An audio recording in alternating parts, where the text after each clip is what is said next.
we not dealing with rank.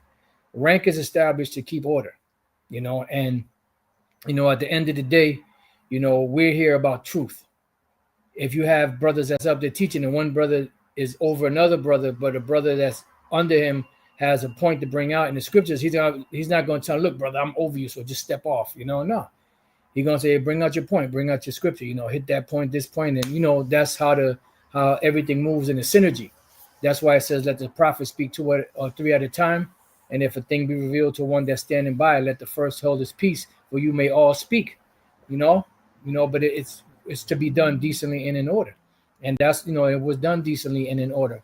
But, you have to have that, like you have a leader that's more laid back, more, mild-mannered, and then you have another leader that's fiery, and that's the dynamic that the elders in Dallas have. Yashwamba is a more mild, laid back, which is perfect for the leader, the head, and then you have the Elder Ahrayamlab, which is more fiery, which is also needed because they balance each other out, and that's the same dynamic that King Masha and High Priest Arya had, because King Masha was more of a laid back, mild mannered, but he'd turn up too.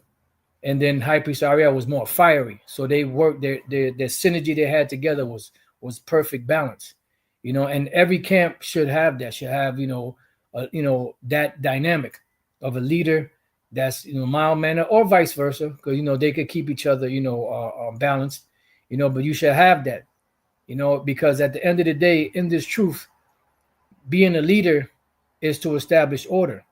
And if you don't establish that order, and sometimes you have to assert your authority, because you have men that will run over you. And if you don't assert that authority, they're not going to respect you. You have to put your foot down. Sometimes you have to make examples of individuals, suspend individuals or send individuals home, that are not, that are being insubordinate. And eventually even kick certain individuals out that are full of shit. And this will establish, a godly type fear of the men under you to reverence you as a leader. And sometimes you have to do that, because if you're too soft with Jake, you know how Jake is. Jake will run dry shot over you. Jake will just run you through the ringer. If you allow them, you have to put your foot down, no matter if you're not that type of individual, even if you're not, because, Elder Yashwamba and myself, we kind of had similar kind of spirits, like laid back, don't want to ruffle too many feathers. I was trying to be cool with everybody, but that doesn't work. You have to put your foot down. You have to establish order, because that's why the Lord got us here, to establish order, and I'm just saying that in the spirit,